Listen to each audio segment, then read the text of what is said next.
Hi, I'm Hal Roberts. This is Bridge City News. Here's some of the top stories we've been following. Federal Conservative leader Pierre Poilievre explains why he's not a fan of the Trudeau government spending hundreds of millions of dollars on the FIFA World Cup. Some much-needed rain is helping firefighters in both Alberta and BC battle raging wildfires, which has forced thousands from their homes. And a memorandum of understanding was signed between two universities in Alberta, which will allow medical students to get their degrees here in Lethbridge. Your nation, your province, your southern Alberta. From the heart of Lethbridge, it's Bridge City News with Hal Roberts. Thanks so much for joining us. Federal Conservative leader Pierre Poilievre was asked his thoughts on the federal government so far spending around $220 million taxpayer dollars on the FIFA World Cup, which is coming to Canada in 2026. The funds would be spread between Vancouver and Toronto, and so far, that doesn't even include the money which will be needed for security. So we need to protect taxpayers. Every time the Trudeau government spends on anything, they go over budget, massively over budget. And then nobody's held accountable. The taxpayers pick up the tab. So I'm very hesitant to spend taxpayers' money on anything other than the core services of roads, bridges, police, military, border security, and a safety net for those who can't provide for themselves. That's common sense. Let's bring it home. Prime Minister Justin Trudeau, meanwhile, discussed TikTok and the harms he says it can really cause. Trudeau says the online platform can pose a real security threat, not just for his government, but for the average everyday Canadian. Obviously, we already took measures as a government to ensure that all federal computers and phones do not have the TikTok app applied to them. That's a risk that we don't want for our government, but I know more organizations, orders of governments are looking at that very seriously as well. We need to continue to have a conversation with Canadians about how they remain safe online. Yes, there's a role for government, and we'll continue to consult and work with Canadians on that. It's important that we empower Canadians to make smarter choices about keeping themselves and their families safe online. That's one of the reasons why we're moving forward with an Online Harms Act focused on keeping kids safe and making sure that our online world is as safe or even safer than our in real life world. A class action lawsuit has been filed on behalf of a 34-year-old St. Albert woman who says she suffered a serious COVID-19 vaccine injury. The class action asserts negligence claims against the Government of Canada. Now, to chat about this in more detail is Alberta lawyer Leighton Gray, who joins us from Cold Lake. Leighton, what kind of injuries did Drew Taylor say she allegedly sustained from the COVID-19 vaccine? Well, she was a mostly healthy young woman, a mother and wife. And actually, she knew that she had some pre-existing health conditions that she brought to the attention of her doctor. Her physician ignored that even after she had a severe reaction the first time. And then he urged her to get the second shot. And after the second shot, she's had a whole series of problems, including the most serious one is she suffers now from unpredictable fainting spells. And when she has those fainting spells, oftentimes she suffers additional injuries. So it's an ongoing chronic problem, all of which is due to the COVID-19 vaccine injections. Now, this lawsuit seeks damages on behalf of all Canadians who were allegedly injured due to taking the COVID-19 vaccine. The Trudeau government committed $36 million to its Vaccine Injury Compensation Fund. So, Leighton, can't your client just tap into that? She has applied to that program. However, when I researched it, it really is like everything else the Trudeau government offers. It's a quagmire. In fact, my reading of it is actually designed to discourage litigation, and $36 million, sadly, is a pittance compared to what it's going to take to compensate victims of these drugs. And in fact, I don't think that this compensation fund offers anything other than a regulatory admission by the Government of Canada that they made these drugs available to Canadians when they knew that they were harmful and they didn't warn us about it. Now, folks want more information and participate in this lawsuit. What is the best way of getting a hold of you? The best way is to visit our website. That's gwsllp.ca. Grey Woke Spencer. They can also visit my X page, which is at Grey Matter Convo. There's a lot of information there about it as well. And they're also, those lawsuits actually have their own websites that people can visit to find out more information. There's frequently asked questions, and we also release a newsletter on a monthly basis. Thanks so much for your time today, Leighton. That was Alberta lawyer Leighton Gray, who is part of the class action lawsuit filed on behalf of those who've been injured by the COVID-19 vaccine, and he joined us from Cold Lake. You know, some much-needed rain has been helping fire crews battling wildfires both here in Alberta and in British Columbia. A low-pressure system over the past 2 days has brought lots of rain to the Fort Nelson, BC region, where a blaze is burning 2.5 kilometers outside of the town. The Parker Lake fire forced 4,700 residents to evacuate last Friday as strong winds fanned the flames. The fire is now 123 kilometers in size. In Fort McMurray, meanwhile, around 10 millimeters of rain fell overnight, which has been helping fire crews there. The fire, which is threatening the oil sands hub city, is classified as out of control and continues to burn 5.5 kilometers south of the city. Well, here in southwestern Alberta, we enjoyed a little bit of rain today, and the rain clouds may be sticking around for the May-long weekend. Jeanette Rocher is in now with a quick peek at the forecast. Jeanette, we may see showers continue on and off for the next few days? Yeah, including tonight, Hal. Now we are seeing a 60% chance of showers this evening, along with the risk of a thunderstorm later on tonight. Now, as we get into Saturday morning, we are going to see some sunny skies there, and then we're going to see the clouds roll in, giving us some partly cloudy skies.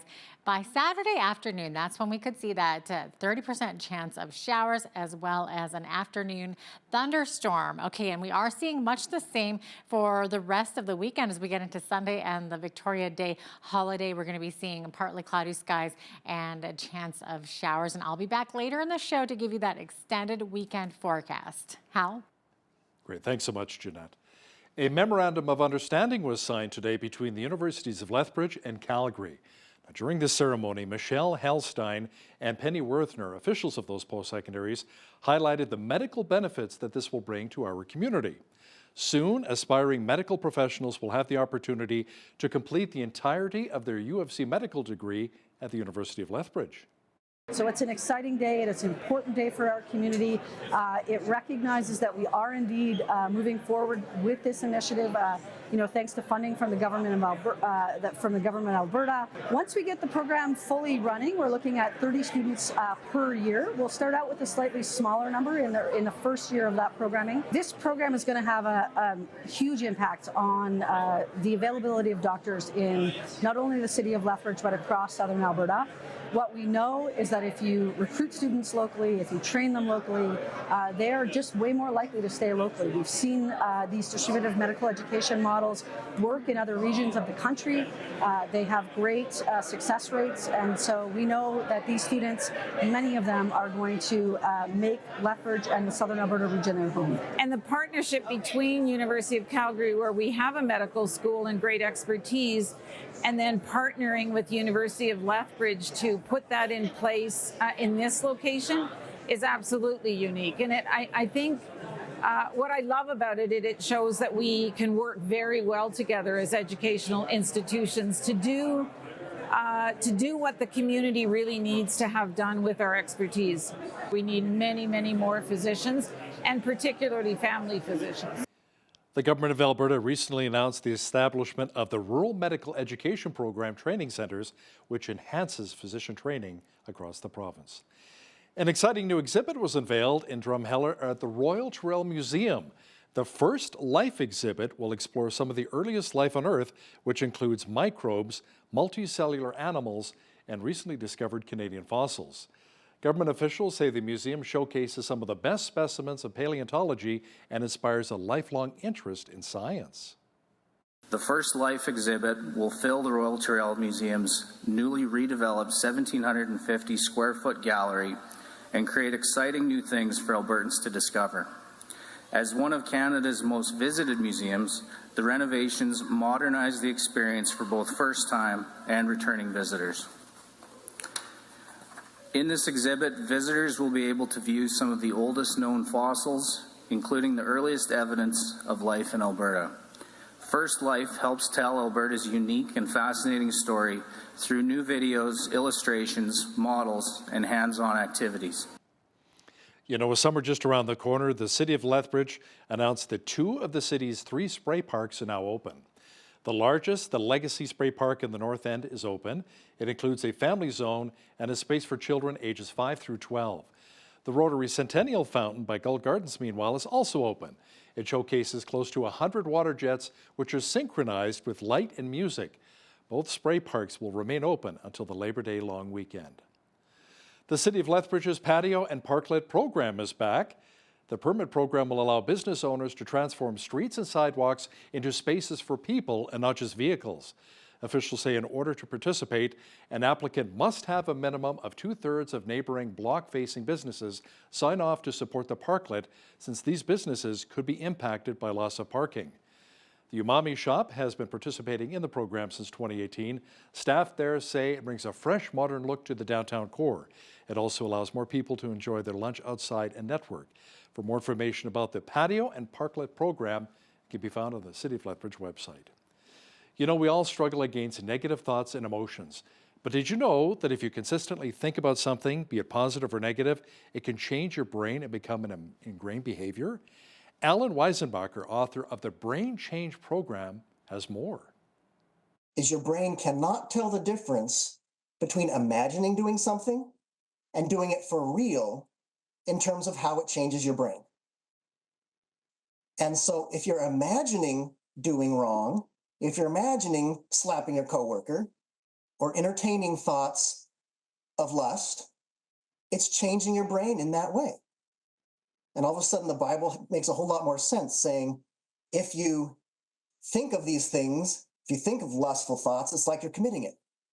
Well, because now science is catching up with the Bible and say, yes, that changes your brain. Make sure you catch more of my interview with Dr. Alan Weisenbacher, author of the Brain Change Program. That's coming up later in our broadcast. Officials in Houston, Texas say at least 4 people died, and power outages could last for weeks in some areas after thunderstorms with hurricane-force winds tore through the city on Thursday. Officials say hundreds of thousands of people are still without power. We are going to have to talk about this disaster in weeks, not days. At peak, we had 930,000 customers in Centerpoint's service region without power. And so most of them were in Harris County. Now we are at 740,000 customers without power, the bulk of those also in Harris County. We're currently activated at level 1 maximum readiness, and I just signed a disaster declaration earlier this morning so that we can get any additional resources that we need. It was fierce, it was intense, it was quick, and most Houstonians didn't have time to place themselves out of harm's way. We have 2,500 traffic lights not functioning. They're a priority. Centerpoint's trying to re-energize them. But as I talk to you, our first responders are spread thin. Stay away from downtown. Stay off the road unless you're an essential worker. The Israeli military says its troops in Gaza found the bodies of 3 Israeli hostages that were taken by Hamas during the terrorist group's October 7th attack. It is with a heavy heart that I share the news that last night the Israel Defense Forces and ISA forces rescued the bodies of our hostages, Shani Luke, Amit Buskila, and Yitzhak Lerenter. According to the credible information that we have gathered, Shani Luke, Amit Buskila, and Yitzhak Lerenter were murdered by Hamas while escaping the Nova Music Festival on October 7th, and their bodies were taken into Gaza. Their bodies were transferred to medical professionals for forensic examination and identification. After the procedure was completed, we notified their families. Our hearts go out to them, to the families, at this difficult time. A group of family and friends dedicated their yoga session in Tel Aviv to a woman being held hostage by Hamas in Gaza. Loved ones of Carmel Gatt invited others to join in to mark her 40th birthday. Carmel Gatt is a hostage. It's now 214 days that she's held captive in Gaza. Yesterday, she turned 40, so it's her birthday, and we are mentioning here and trying, I wouldn't say, of course, celebrate, but trying to raise awareness for the fact that the hostages have to be released now. Trucks carrying badly needed aid for Palestinians in the Gaza Strip drove near a newly built U.S. pier as heavy fighting between Israel and Hamas hindered the delivery of food and other supplies. The U.S. and aid groups warned that the floating pier project is not a substitute for land deliveries that could bring in all of the food, water, and fuel needed for the region. Aid is welcome in any form that it comes into Gaza, but I think Mercy Corps is trying to stress the point that while this will increase the volume, that we really think the solution is to opening all land routes and hastening inspections so aid can more expeditiously reach people at scale across Gaza. So we don't think that this maritime port will solve the problem. Yes, it will bring some additional aid into Gaza, but it will be nowhere near enough to solve the humanitarian challenge there, particularly as the border crossings of Rafah and Kerem Shalom remain closed. Love makes the world go round. At least that's what my mother used to say all of the time. Celebrating those we love is very important in today's society. That's according to pastors Kelly and Joylyn Stickle from Parallel Church here in Lethbridge. They're a couple who is very much in love, and they've been married for about 28 years. They say the key to a healthy relationship is being able to read each other's love languages. With the love languages, like mine are words of affirmation. Mine are most of them, but he says I'm either easy to love or hard to love because I'll take it all. But I'm easy to love, right? Yes, very much. So words of affirmation, if he doesn't as much get that or feel loved by that. He feels loved more by the acts of service and stuff. So if I'm constantly just gushing on him with words but don't do anything for him, he's not going to feel that as much. Make sure you catch the entire interview with the Lovebirds pastors Kelly and Joylyn Stickle from Parallel Church here in Lethbridge and BCN's Naveen Day coming up later in our broadcast. Well, if you love lots of the liquid sunshine, lots of rain, you'll love this May-long weekend. It's going to be soggy. The shower activity will continue here for Lethbridge. Complete weather details are coming up.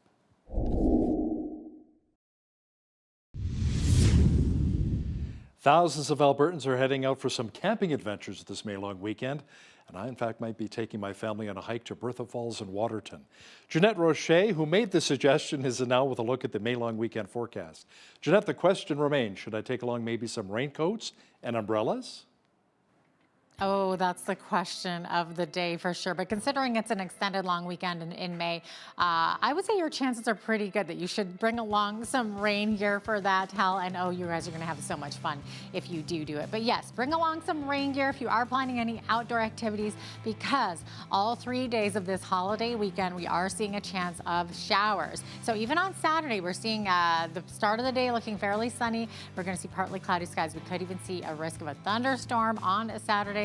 15 for a high, and then a Sunday and Monday, much the same, seeing partly cloudy skies mixed with a 30% chance of showers, 13 for both of those days. Now, if you are camping this weekend, keep this in mind for overnight showers. We could see overnight rains tonight on Friday night, and then again, a Sunday night, 60% chance on both accounts. And then as we get into next week, we're going to finally see the sun shine, of course, as we get back to work on Tuesday, 18 degrees for a high that day, up to 15 on Wednesday, 14 on Thursday, and both Wednesday and Thursday seeing showers as well. So I would say we definitely need that moisture for sure, even though it can sometimes ruin long weekend plans. But 18 is the average high for this time of the year. Average low for this time of year, 4 degrees, 31. That was the record high on this day. That happened back in 2006. And in 1955, sitting at the lowest, which was -3, 543 rather. That's when the sun rose this morning, and the sun set this evening at 9:14. So we're now looking at 15 hours, 31 minutes of daylight, 3 minutes more daylight than we saw yesterday. Okay, on the coast, we are seeing a 30% chance of showers in Victoria, 14 for a high.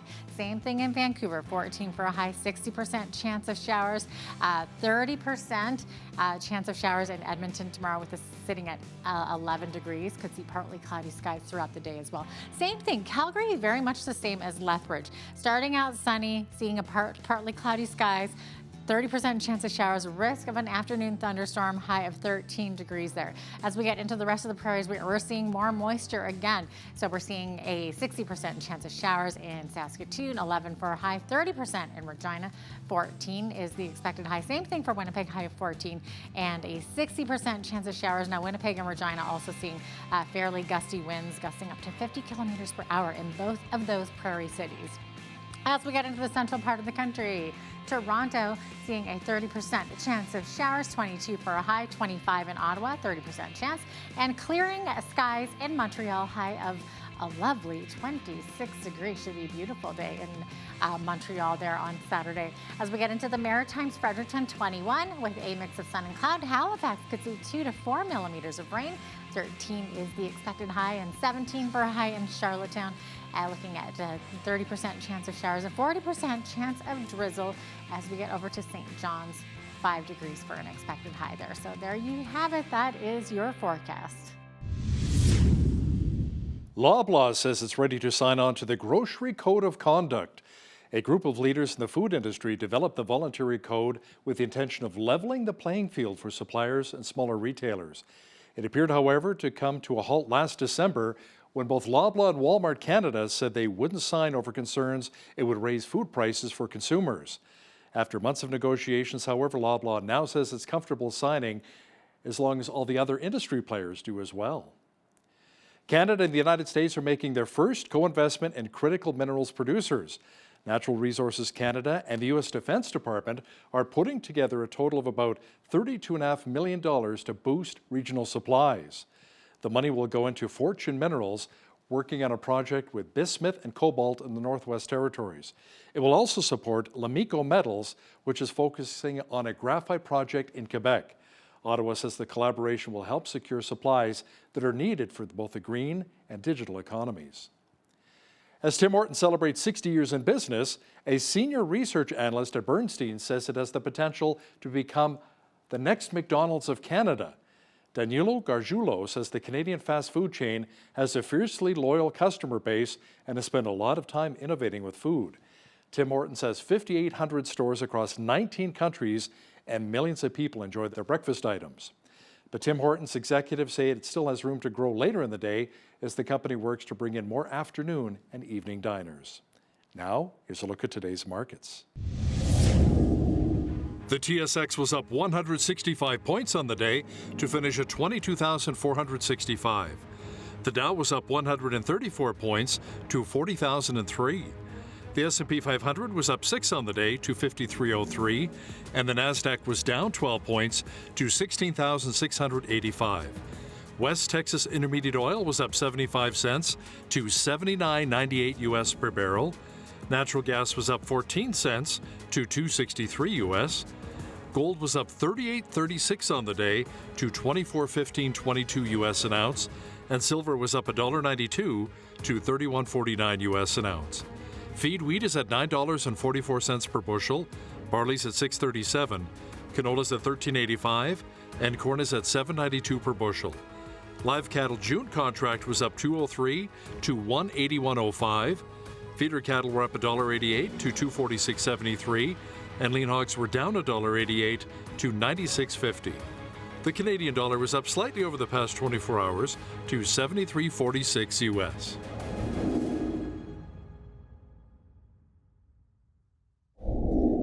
Recapping one of our top stories, a memorandum of understanding was signed today between the universities of Lethbridge and Calgary. Officials at these post-secondaries highlighted the medical benefits that this will create in our community, which will include more physicians. Soon, aspiring medical professionals will have the opportunity to complete the entirety of their UFC medical degree at the University of Lethbridge. You know, the Bible often talks about how we need to renew our minds, but how does that work, especially in a modern-day world? Managing editor of the academic journal Theology and Science, Dr. Alan Weisenberger, has some ideas, and he'll share them with us shortly. Listen, when you see news happening in your community, be sure to drop us an email at info@bridgecitynews.ca. Also, be sure to visit our website anytime to check out a number of stories and interviews.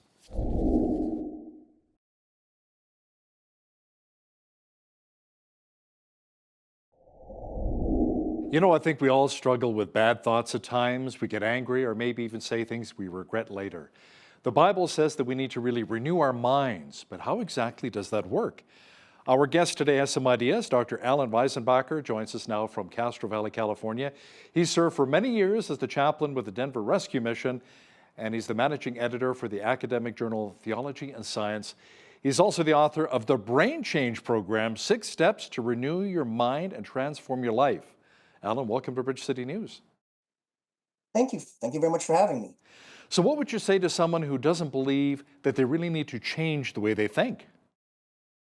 Well, we all have areas that we need to change where we think. But if someone's not in a point where they want to change, there's not too much you can do.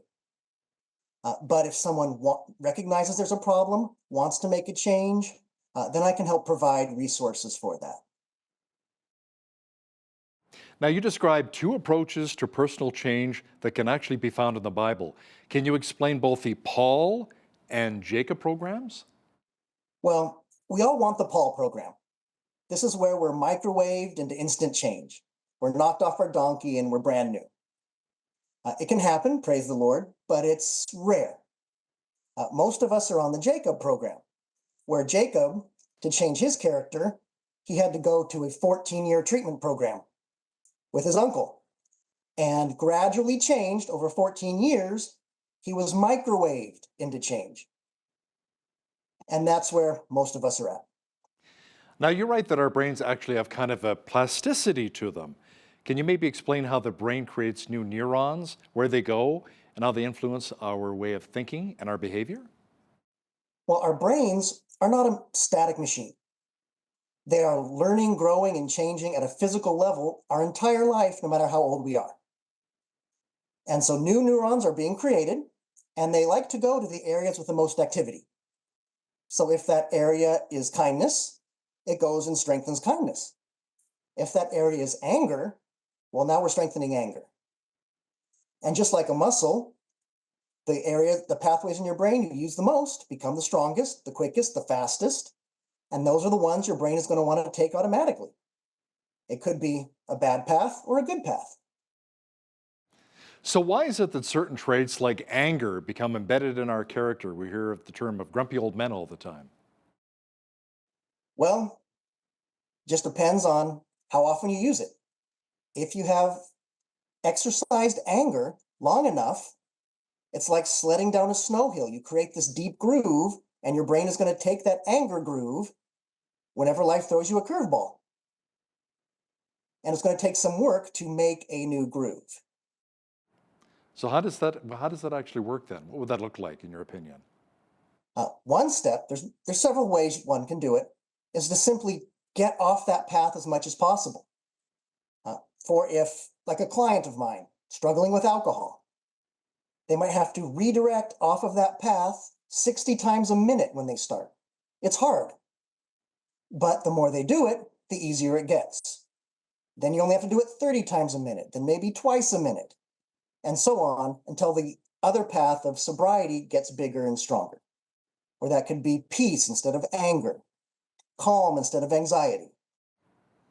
Is there also a bit of an endorphin release maybe sometimes for people when they really get off and getting angry and spewing venom? I mean, I've seen people who really actually enjoy doing that.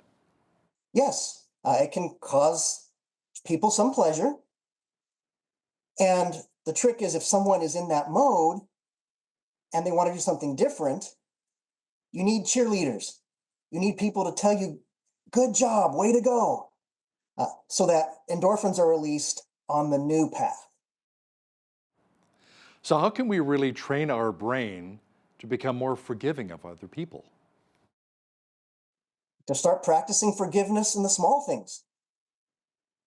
In the little things every day, when you're cut off in traffic or someone says a comment that hits you wrong. By practicing on the small things, you can build up to the bigger things. You're not going to run a marathon out the gate. You need short sprints to get there. And so I start small and build up. Now, when we pray for bad thoughts or a habit to stop, you say that we need to pray forward, almost like pay it forward, but pray forward. So what do you mean by that? I'll start with saying willpower doesn't work. Because when you're using willpower, if you're thinking must not use alcohol, or must not be angry, what are you thinking about? The alcohol or the anger? And in that case, you're making that pathway stronger in the very act of trying to white knuckle not doing it. And so I say, don't resist, replace. And so redirect to something new and healthy. Every year we'd take addicts to Juarez, Mexico to build orphanages. People thought, you're crazy, you're going to come back with nobody. But it was never a problem because they had directed their brain to doing something positive, and it was always a great experience. To put that into prayer, if we're always praying, Lord, help me get away from alcohol, or Lord, help me not be angry, it's the same as with the willpower. That's what we're focusing on. So we need to redirect our prayer. Don't pray backward to the problem, pray forward to the solution. And so if you're praying for peace, you're praying for sobriety, you're praying for calm, it's actually changing your brain physically in that direction to make that easier.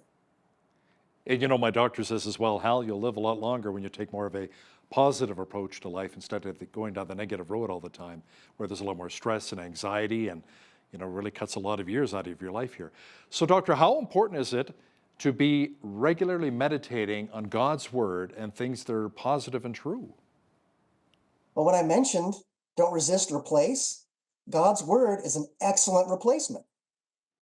And so I tell people, memorize those verses of the Bible that directly impact the thought issue you're dealing with.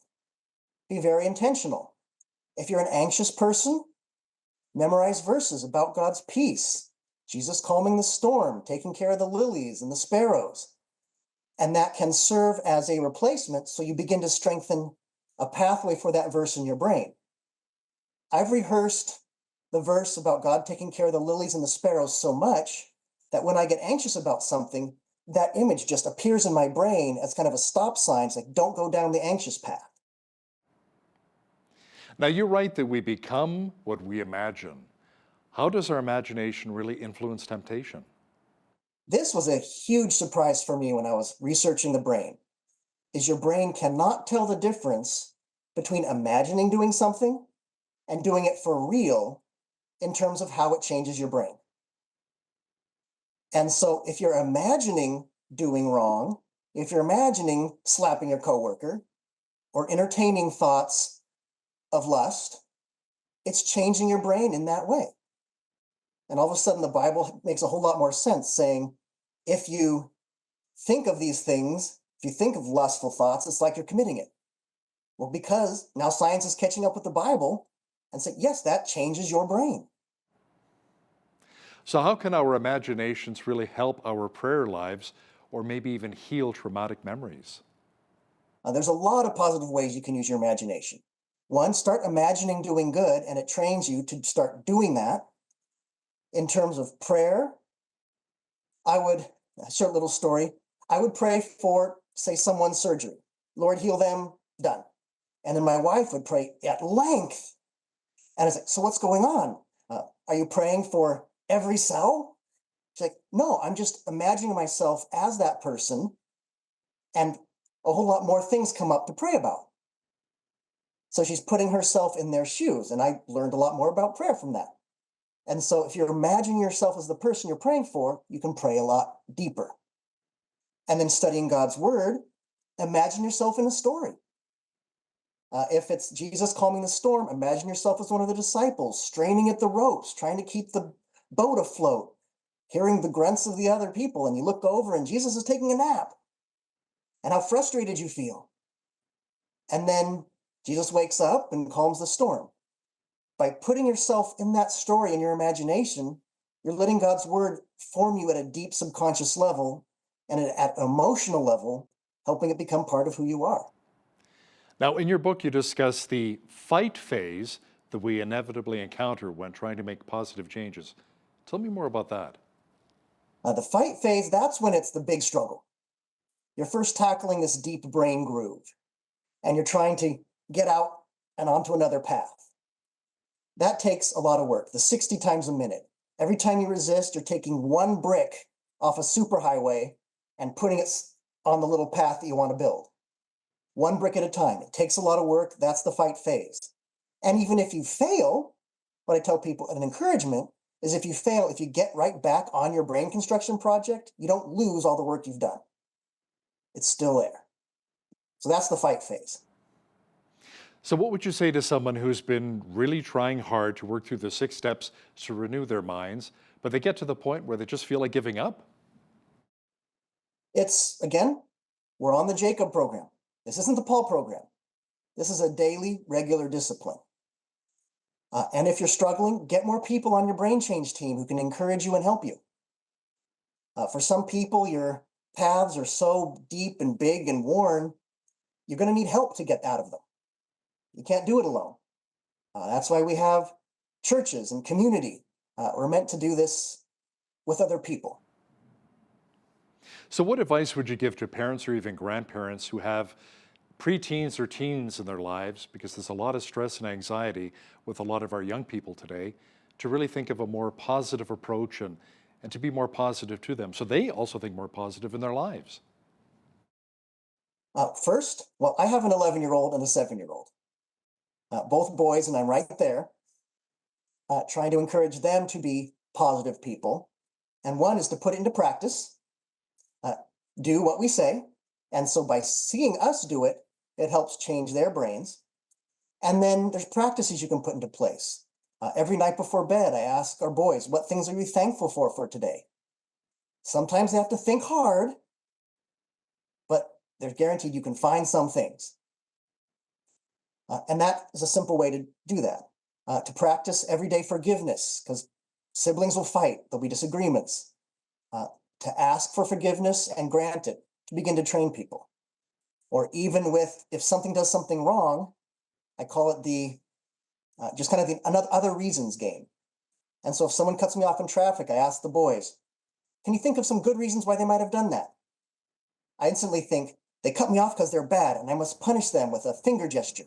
No, it's, okay, maybe they have a medical emergency. Maybe they're late for something. And it begins to train people to think the best.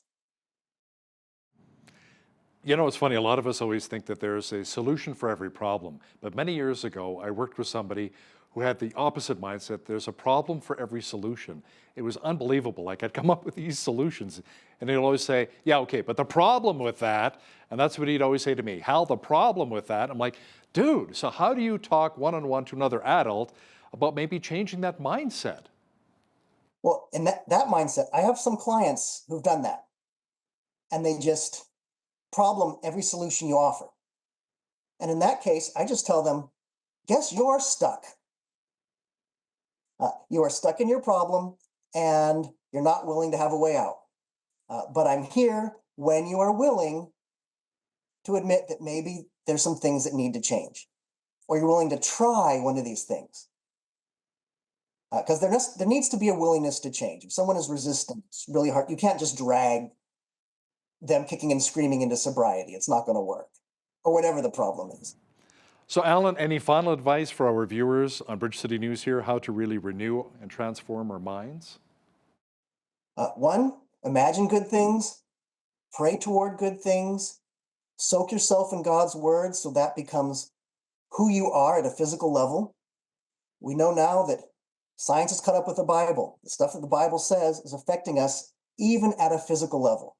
But it can be done, but it's a discipline, not a magic pill. If we do it regularly, it gets easier, and then doing the right thing can become your automatic habit. Dr. Alan Weisenbacher is author of The Brain Change Program, 6 Steps to Renew Your Mind and Transform Your Life. Alan, thanks so much for joining us today from Castro Valley, California. Thank you. It was great to be here.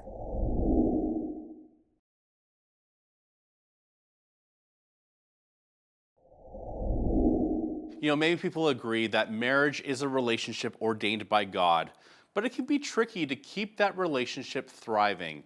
Today's guests are going to help us do that. Kelly and Joylyn Stickle are a husband and wife team, and they are the lead pastors of Parallel Church right here in Lethbridge. Pastors Kelly and Joylyn, welcome back to Bridge City News. It's great to have you on today. Thanks, Ned. It was great to be here. Excellent. Now, I'm curious, how long have you two been married now? 28 years. Wow. I have to double check that. Yeah. Been a while. Look at each other. So the romance sometimes can fade in marriage, and it's entirely possible that we may not even notice the signs. Why is that? I think it's easy to just kind of do the motions, go through life, especially when things get busy and you have kids and the kids get busy and stuff. And so it's easy to kind of lose that and not see it happen unless you're intentional. I think intentional is a big part of marriage. Yeah, absolutely. It's easy to drift. It's easy to have just the busyness of life kind of occupy or preoccupy what the focus is. So like Joylyn said, is you have to be intentional in making effort to make sure that the marriage is priority over all of the distractions that can potentially come. Yeah. And once you notice the romance thermometer is dropping down, what steps should be taken to get the temperature back up again? I think a big part of that, again, is the intentionality of making sure daily you're having connected time with one another, that whether that's a deep conversation or whatever, just to make sure that a priority daily. Weekly, it's great to go on dates and set aside an evening or time with each other. Yeah. We like to, quarterly, get away for a night or two, yearly, go on a holiday that just the two of us away from the kids and distractions of life and kind of rekindle relationship there that way. But again, it's intentionally saying, okay, we're going to put that in our calendar. We're going to make it a priority, make our marriage a priority, and focus on doing just that and put it in the calendar, not just saying we want to, but actually put it in the calendar. Yeah. Yeah. And I think the Bible says where your treasure is, your heart is there also. And so I think it doesn't necessarily have to be a physical treasure, but if you figure out what your spouse's love language is and how they feel loved and connected, then intentionally putting that treasure into your marriage, your heart will follow if it's kind of lagging behind.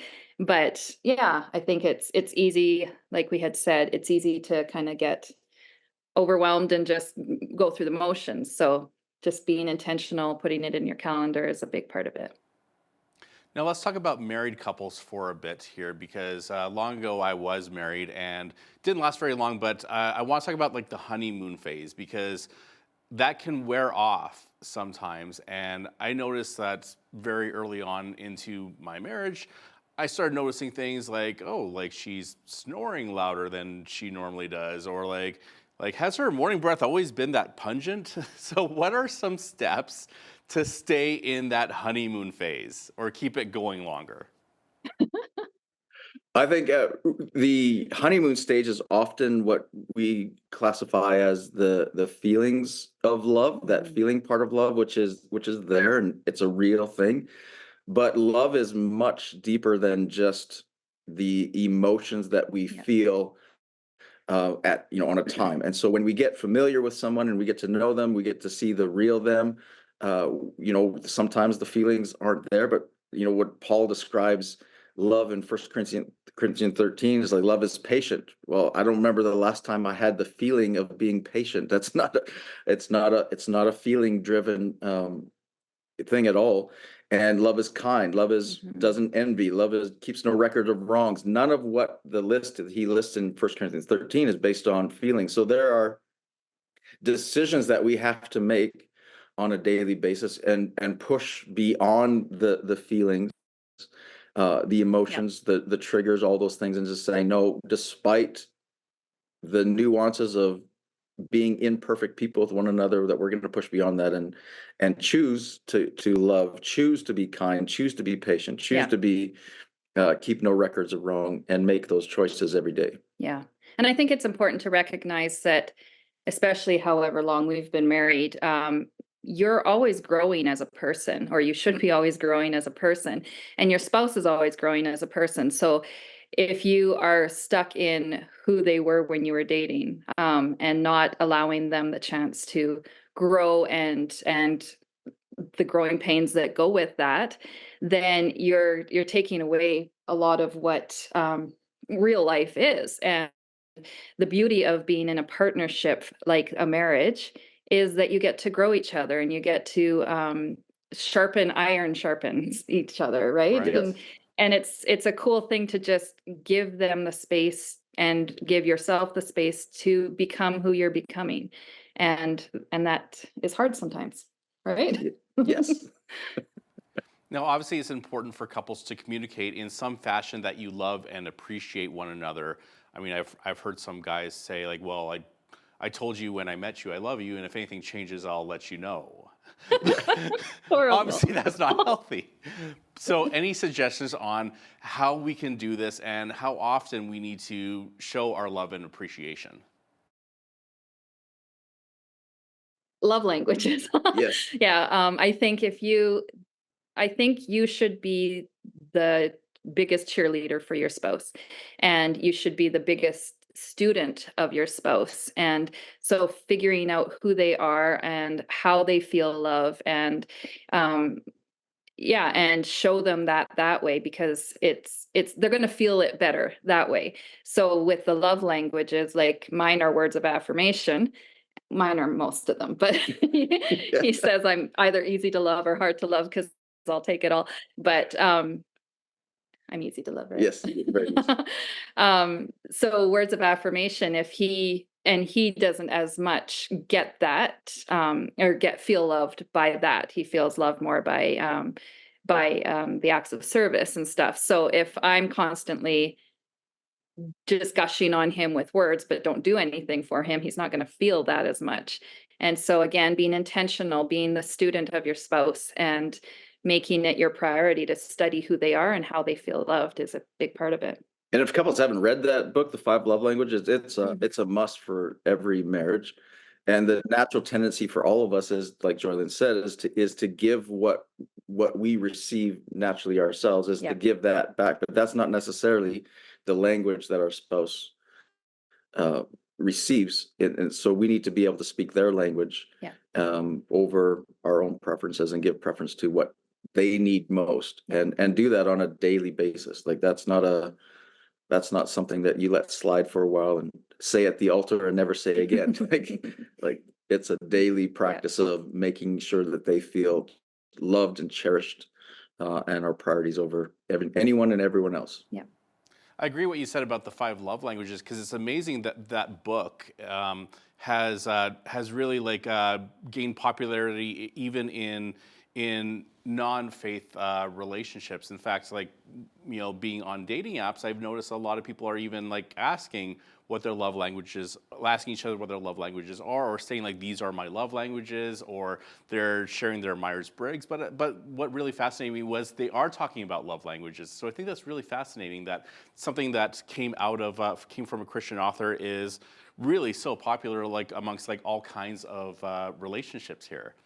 Now, I've also noticed that marriage experts encourage couples to find things that they both enjoy and to do those things together. But that can be tough to find time with kids and work, etc. So how do you find time? I don't think you ever find time. I think you have to make time.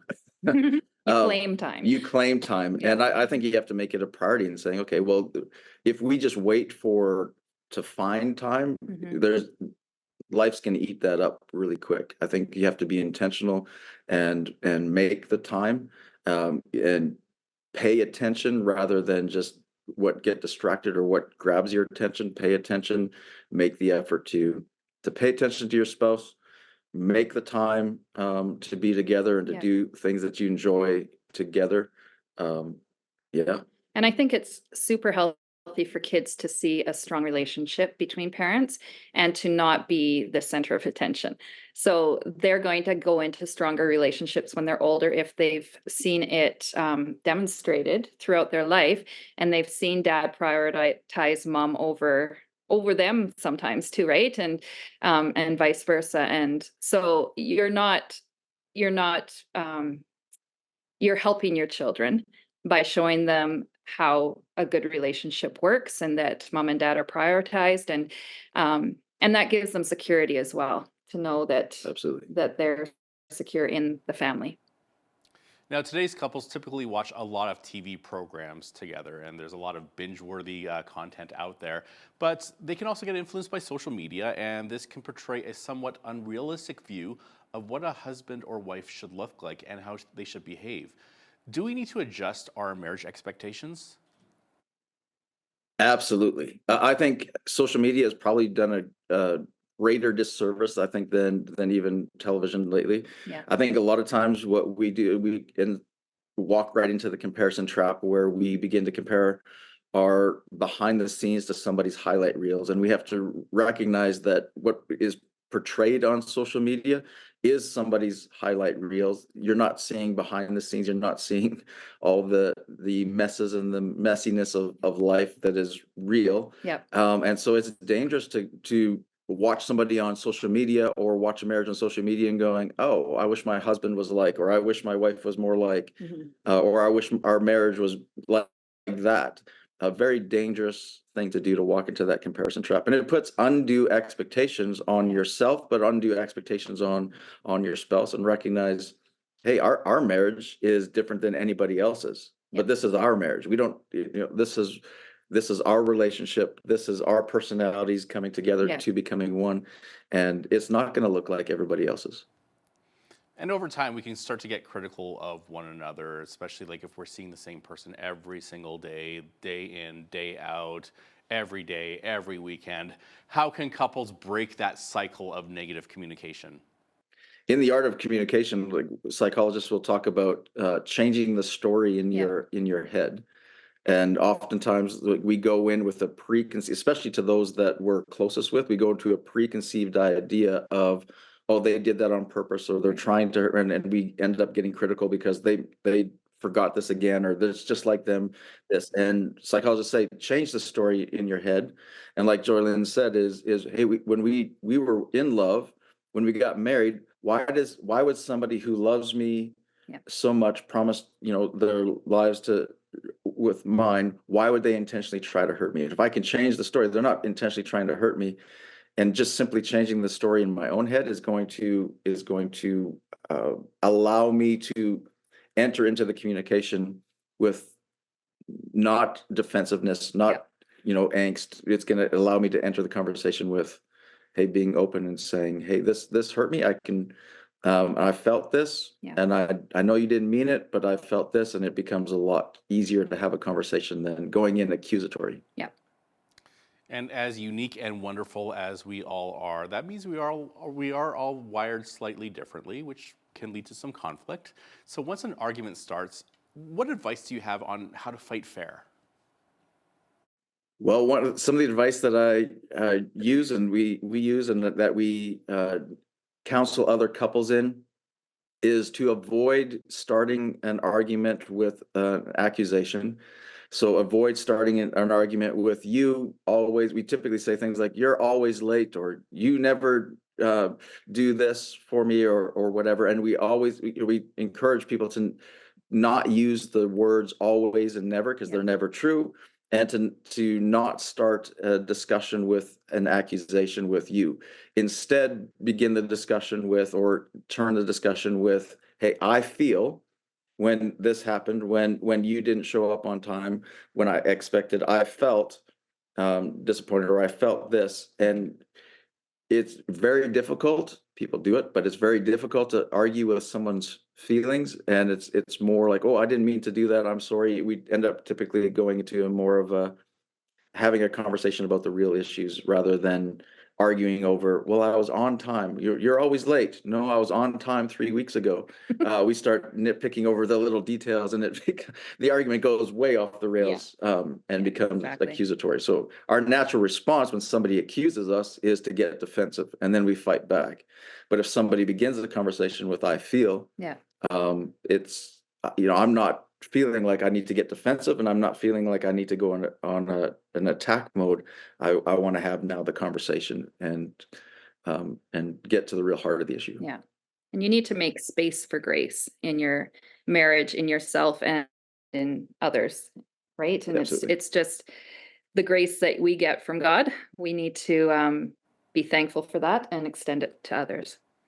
I love that. Make space for grace. And how important is it to sincerely apologize for the wrongs and to forgive one another and leave the past in the past? Very important, I think, just with anybody, right? Like, you hear it said that unforgiveness hurts you more than anyone else. But when you're in a tight marriage and a partnership, it's going to hurt anybody around you. And the shrapnel from that is going to just continue to hurt people. And so it's important for your own health. It's important for your marriage and your family and any dynamic around you to forgive and just to move on and work through things, definitely, if there's things that need to be worked through, and let go of things that just need to be forgiven and moved past. And what about making time for date nights? Is that still something that should happen regularly, even if you have a tight budget? I know a lot of people are cutting back on things, and I think their recreation and their pleasure time is really taking a hit these days. Yeah. Yeah, I think there's ways. A lot of the excuses or a lot of the reasons are children, and I think there's ways to like babysit, share, I guess, having friends that have little kids and say, okay, this week you have all the kids, and this week I'll have all the kids, and figure out ways to take care of your kids and figure out ways it doesn't have to cost. We have lots of date nights at home, and we enjoy those, and it costs a lot less. And yeah. And I think if you take money out of the equation, it allows you to become a lot more creative, Yeah. which becomes a lot more fun as to what you're going to be able to do, and saying, well, hey, let's what can we do without spending money, or even, what we like to do is put into budget date nights and saying it's going to be a regular part of our finances in putting into our budget, so that we're not, bracing and going, well, we can't afford to, Yeah, or we then it's can't not do as that. fun. Then it's not as fun. Then you're feeling the pressure of the finances as well, which takes away from the whole purpose of the night anyway. So Yeah. Well, and then you're prioritizing again. In your budget, you might need to cut back on different things, but you're like, that's important because I get my date night with my husband, and that's going to be long-term importance. Yeah. Kelly and Joylyn Stickle are the lead pastors of Parallel Church in Lethbridge. Kelly and Joylyn, thanks so much for sharing with us today. Thank you so much. Thanks, guys. I'm Naveen Day. On behalf of all of us here at Bridge City News, thanks for watching.